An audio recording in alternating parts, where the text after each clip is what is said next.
नमस्कार बच्चों, कैसे हैं आप सभी। चलिए मैं आज इस वीडियो में उपस्थित हूँ आपके बीच कक्षा 6 किसलय भाग 1 का 12वां पाठ लेकर, जिसका नाम है रहीम के दोहे। तो आइए रहीम के दोहों को हम लोग पहले पढ़ते हैं। लयबद्ध, आप भी मेरे साथ पढ़ना शुरू करिए। जो रहीम उत्तम प्रकृति का कर शकत कुसंग, चंदन विष व्यापत नहीं, लपटे रहत भुजंग रहीमा, लपटे रहत भुजंग। रहीमन निज मन की व्यथा, मन ही राखो गो,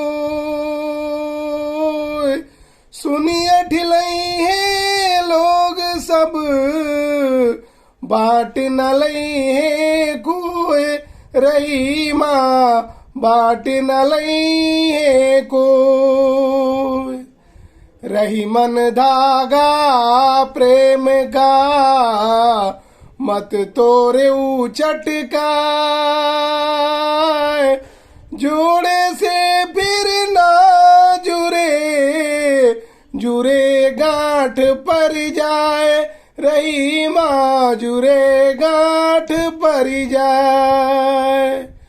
तरवर फल नहीं खाते हैं, सरवर पियही न पानी, कहीं रहीम पर का जीत, संपत्ति सचही सुजान, रहीमा संपत्ति सचही सुजान।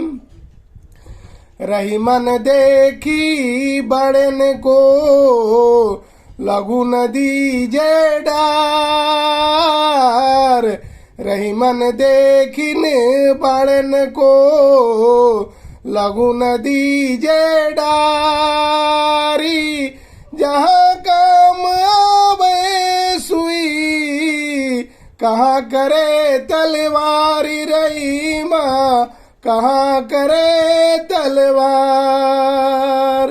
रहीमन वे नर मर चुके, जे कहूँ मांगन जाही, रहीमन वे नर मर चुके, जे कहूँ मांगन जाही।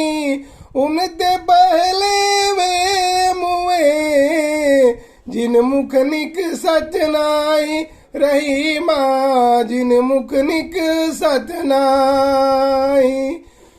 जो रहीम सुख होते हैं, उपकारी के संग, बाटन वारे को लगे, जो मेहंदी का रंग, रहीमा जो मेहंदी का रंग। कारज धीरे होते हैं, काहे होत अधीर, कारज धीरे होते हैं, काहे होत अधीर। समय पाई तरवर फले, के तक सींचो नीर, रहीमा के तक सींचो नीर। तो हम सभी ने रहीम के 8 दोहे जो इस पाठ में दिए हुए हैं, सबको दोहराए।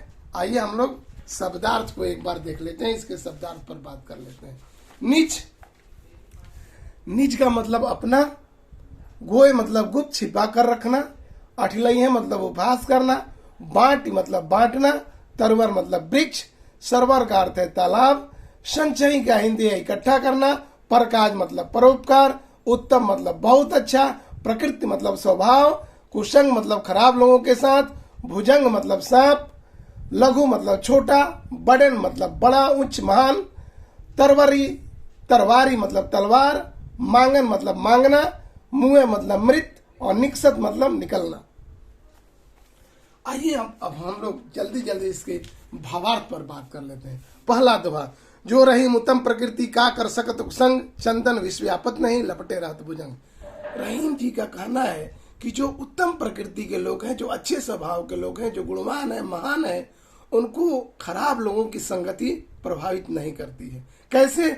जैसे चंदन के वृक्ष से सांप लिपटे रहते हैं, लेकिन चंदन के वृक्ष में विष व्याप्त नहीं होता है, विष नहीं फैलता है। ठीक वैसे ही सज्जन लोगों की संगति, सज्जन लोग जो हैं उनको खराब लोगों की संगति प्रभावित नहीं करती है। दूसरा दोहा, रही मन निज मन की व्यथा मन ही राखो कोई, शून्य ठिलई है लोग सब बांट न ली है कोई। रहीम जी कहते हैं कि अपने मन का दर्द जो है, अपने मन की व्यथा जो है, अपने मन का दुख जो है, उसको अपने मन में ही रखिए। अगर आप दूसरे से कहते हैं तो दूसरे लोग सुनकर आपका दुख तो दूर नहीं करेंगे, उल्टे आपका उपहास करेंगे, आपकी हंसी उड़ाएंगे। तीसरा दोहा जो है, रहीमन धागा प्रेम का। रहीम जी कहते हैं कि ये प्रेम जो है वो धागे की तरह है, मत तोड़ो चटकाए टूटे से फिर ना जुड़े जुड़े गांठ पड़ जाए। रहीम जी कहते हैं कि ये प्रेम जो है वह धागे की तरह, इसे तोड़िए मत, प्रेम को तोड़िए मत। जैसे धागा टूटने पर जुटता नहीं है और जुटता भी है तो गांठ पड़ जाता है, उसी तरह से प्रेम जो है वह टूटता नहीं है। प्रेम जो है उसको तोड़िए मत। जब तोड़ दीजिएगा और फिर जोड़ने जाइएगा तो जैसे धागे में गांठ पड़ जाता है, उसी तरह प्रेम तो जुटेगा लेकिन प्रेम में गांठ पड़ जाएगा। चौथा दोहा जो देखे, तरवर फल नहीं खात है सरवर यही न पानी, कही रहीम प्रकाश हित संपत्ति से नहीं सुझा। रहीम जी का कहना है कि जैसे वृक्ष अपने फल स्वयं नहीं खाते हैं, दूसरों के लिए फलते हैं। सरोवर और नदियां, तालाब जो है ये अपना जल स्वयं नहीं पीते हैं, ये जल दूसरों को देते हैं, नदी दूसरे के लिए बहते हैं। उसी प्रकार जो महान लोग हैं, साधु लोग हैं, जो विद्वान लोग हैं, उनका संपत्ति जो है दूसरे के कार्य के लिए होता है। आते हैं पांचवा देखते हैं दोहा, रहीमन देखी पड़न को लघु नदी जयरारी, जहां काम आवे सुई कहाँ करे तलवारी। रहीम जी का कहना है कि जब बड़े लोगों की संगति हो जाती है, जब महान लोग मिल जाते हैं, जब महान कार्य आप करने लगते हैं, तो ऐसा नहीं कि आप छोटों को त्याग दीजिए, छोटे काम को त्याग दीजिए, छोटे लोगों से आप व्यवहार ठीक से न करिए, क्योंकि सबका उपयोग है। रहीम जी ने उदाहरण दिया है कि जहां सुई का काम है वहां तलवार उस काम को नहीं कर सकता है, इसलिए सबसे संभाव, सबसे बढ़िया व्यवहार बनाकर रखना चाहिए। आगे देखते हैं छठा दोहा, रहीमन वे नर मर चुके जे कहूं मांगन जा। रहीम जी कहते हैं कि जो लोग कुछ दूसरों से मांगते हैं वो मृत व्यक्ति के समान है, और उनसे पहले वे मुए और उनसे पहले वे मरे हुए हैं जो मांगने पर भी कुछ नहीं देते हैं। तो रहीमन वे नर मर चुके, रहीमन जो लोग मांगने कुछ दूसरे से कुछ मांगते हैं वे मरे हुए लोग हैं, लेकिन उनसे पहले वे मरे हुए हैं जो कि मांगने पर भी कुछ नहीं देते हैं। सतवां देखते हैं दोहा, यो रहीम सुख होते हैं उपकारी के संग, बाट नवारे को लगे जो मेहदी का रंग। रहीम जी का कहना है कि जो दूसरे का उपकार करता है उसका स्वयं उपकार हो जाता है, जो दूसरे का काम करता है उसका काम स्वयं हो जाता है। या आप उपकारी लोगों के साथ रहते हैं, आप संस्कारी लोगों के साथ रहते हैं, आप महान लोगों के साथ रहते हैं, तो आप में भी विद्वता, महानता आती रहती है, आपके भी काम होते रहते हैं। जैसे जो मेहंदी बांटता है, जो मेहंदी पीसता है, उसका हाथ स्वयं मेहंदी के रंग का हो जाता है। अगला देखें और आखिरी दुआ, कार्य धीरे होते काहे होता धीरे। रहीम जी कहते हैं कि काम धीरे होता है, तुम्हारे अधीर होने से तुम्हारा काम जल्दी नहीं हो जाता है, तुम्हारे जल्दीबाजी करने से तुम्हारा काम जल्दी नहीं होगा। हर कार्य का समय निर्धारित है और समय पर ही कार्य होता है। तुम्हें धीर नहीं होना चाहिए, तुम्हें शीघ्रता नहीं करनी चाहिए, क्योंकि वे उदाहरण देते हैं कि समय पाई तरुवर फले। जो वृक्ष का फलने का समय आता है तभी वो फलता है, उसे रोज पटाते रहिए, दिन में 2-4 बार सिंचाई करते रहिए, इससे वो पहले नहीं फलेगा। तो ये रहीम के 8 दोहे हम लोगों ने इसके शब्दार्थ को देख लिया। अब आइए जल्दी जल्दी हम लोग इसके प्रश्नों पर चर्चा करते हैं और प्रश्न देखते हैं। पाठ से का पहला प्रश्न, अपने मन की पीड़ा को छिपा कर रखनी चाहिए। रहीम जी कहते हैं कि अपने मन की पीड़ा को छिपा कर रखिए। क्यों रखिए? क्योंकि दूसरे लोग सुनेंगे और आपकी उपहास उड़ाएंगे, वो आपके दुख को बांटेंगे नहीं। इसलिए रहीम ने कहा है कि अपने मन की पीड़ा को छिपा कर रखिए। प्रेम को धागे के समान क्यों कहा है? रहीम जी ने प्रेम को धागे के समान इसलिए कहा है, जैसे धागा टूटता है और जोड़ने पर उसमें गांठ पड़ जाता है, उसी प्रकार से प्रेम भी है। यदि किसी से हमारा प्रेम संबंध टूटता है तो जब हम जोड़ना चाहते हैं तो जुड़ तो जाता है, लेकिन उसमें भी गांठ पड़ जाता है। इसलिए रहीम जी का कहना है कि प्रेम जो है वह धागे के समान है। तीसरा प्रश्न, किसी से कुछ मांगने के कर्म को कैसा बताया गया और क्यों? रहीम जी, किसी से कुछ मांगने के कर्म को मृत व्यक्ति के समान बताया गया है। जैसे मृत व्यक्ति कुछ भी नहीं करता, वह दूसरे पर आधारित रहता है, निर्धारित रहता है, दूसरे पर एक तरह से कहिए कि वो दूसरे पर ही आधारित है, उसी तरह से मांगने वाला व्यक्ति भी मृत व्यक्ति के समान है। वह दूसरे पर ही निर्धारित है, वह कुछ कर नहीं पाता है, दूसरे पर ही आधारित है। चौथा प्रश्न, सज्जनों की संपत्ति किस कार्य के लिए होती है? तो रहीम जी के दोहे के अनुसार सज्जनों की संपत्ति दूसरों के कार्य के लिए होती है। पांचवा प्रश्न देखते हैं। रहीम के कुछ सूक्तियां दी गई हैं, पाठ के आधार पर उन उदाहरणों को लिखिए जो इन सूक्तियों के प्रमाण स्वरूप दिए गए हैं। अच्छे लोगों को बुरे लोगों की संगति का बुरा प्रभाव नहीं पड़ता। तो इसमें उन्होंने पहला दुआ लिखा है, जो रहीम उत्तम प्रकृति का कर सकत कुसंग, चंदन विश्वव्यापत नहीं लपटे रहत भुजंग। इसका उदाहरण स्वरूप उन्होंने सूक्ति में प्रमाण दिया है कि जैसे चंदन के वृक्ष से सांप लिपटे रहते हैं, लेकिन सांपों का विष जो है चंदन में व्याप्त नहीं होता है, उसी तरह से अच्छे लोगों पर बुरे लोगों की संगति का प्रभाव नहीं पड़ता है। दूसरा, भले लोग परोपकार के लिए कार्य या खर्च करते हैं। तो तरवर फल नहीं खाते है, सरवर पियहि पान, कई रही में प्रकाश हित संपत्ति संजय सुझाव। उन्होंने इसका प्रमाण दिया है कि जैसे वृक्ष अपने फल नहीं खाते हैं, सरोवर अपना जल स्वयं नहीं पीता है, तालाब अपना, नदी अपना जल स्वयं नहीं पीते हैं, उसी प्रकार जो सुजान लोग होते हैं, महान लोग होते हैं, संस्कारी लोग होते हैं, जो विद्वान लोग होते हैं, उनकी संपत्ति दूसरों के कार्य के लिए होती है। तीसरा, हमें बड़े छोटे का सम्मान करना चाहिए।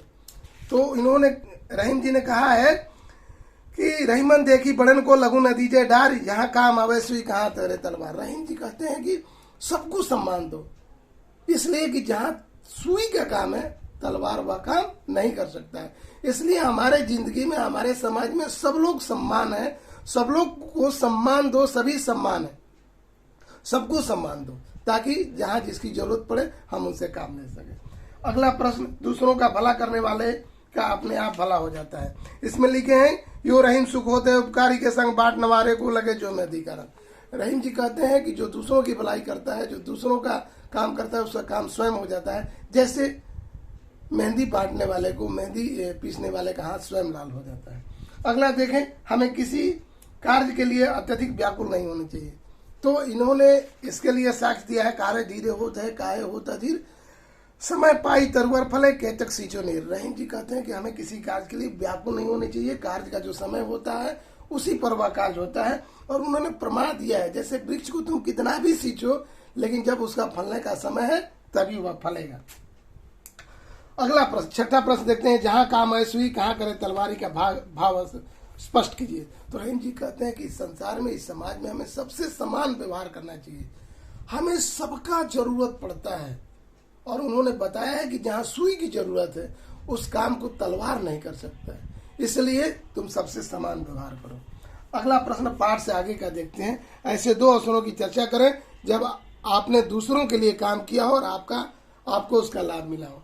तो पहला काम तो ये है कि मैं अपने ही क्लास के कुछ बच्चों को गणित बताया करता था, तो उनकी कॉपी और उनके कलम से मैं अपने गणित का अभ्यास कर लेता था और मेरा गणित बहुत अच्छा हो जाता था। तो ये दूसरा उदाहरण ये है कि मैं कुछ बच्चों का होमवर्क किया करता था और इससे मेरी राइटिंग सुधर गई। तो इस प्रकार के आपके जीवन में क्या उदाहरण है, आप उन उदाहरणों का उपयोग करके आप जो है उसको लिखेंगे। आप अपने जीवन के दो ऐसे उदाहरण लिखेंगे जब आप दूसरों का काम किए हो और आपका लाभ हो गया हो। दूसरा, परोपकार से आप क्या समझते हैं? ऐसे कार्यों की सूची बनाइए जिन्हें आप परोपकार कार्य समझते हैं। तो परोपकार से दूसरों की भलाई करना, परोपकार कार्य का मतलब दूसरों की भलाई करना, दूसरों के लिए कार्य करना। जैसे विद्यालय की स्थापना करना, नली गली की सफाई करना, जैसे वृक्ष लगवाना, जैसे कुएं खुदवाना, चापाकल लगवाना, रूट बनवाना, बहुत सारे ऐसे कार्य जो परोपकार हैं। तो ऐसे कार्यों की आप सूची बना सकते हैं। अगला व्याकरण से संबंधित प्रश्न है, राखो। समान अर्थ वाले शब्दों को मिलाइए। जैसे क्या है, राखो। तो राखो का मतलब क्या हुआ? राखो का समान अर्थ क्या होगा? तो राखो मतलब रखना, तो राखो के सामने रखना लिखिएगा। उसी तरह से अठिलाना का मतलब इतराना हुआ, तो अठिलाना के सामने इतराना लिखिएगा। उसी तरह सर्वर, सर्वर का अर्थ तालाब होता है तो सर्वर के सामने तालाब लिखिएगा। निकसत का मतलब होता है निकलना, तो निकसत के सामने निकलना लिखिएगा। कारज का मतलब काम होता है तो कारज के सामने काम लिखिएगा। आइए आखिरी प्रश्न देखते हैं, और वह है कुछ करने को। 10 परोपकारी व्यक्तियों की सूची बनाइए और उनके द्वारा किए गए परोपकार कार्य को भी लिखिए। तो परोपकारी व्यक्तियों की सूची बनाई, जैसे महात्मा गांधी।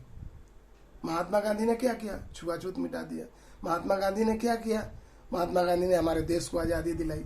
तो इस प्रकार से। दूसरा, भीमराव अंबेडकर। भीमराव अंबेडकर ने दलितों को समान अधिकार दिलाया। जैसे ज्योतिबा फुले, ज्योतिबा फुले ने महात्मा ज्योतिबा फुले ने शिक्षा को बढ़ावा दिया। सावित्रीबाई फुले स्त्री शिक्षा को बढ़ावा दी। इस प्रकार से 10 व्यक्तियों का नाम लिखिए और उनके परोपकार को, उनके कार्य जो उन्होंने दूसरों के लिए किए हैं उनको लिखिए। तो चलिए आज के इस वीडियो में इतना ही। फिर मिलते हैं अगले वीडियो में कक्षा 6 के हिंदी का अगला पाठ लेकर। तब तक के लिए नमस्कार।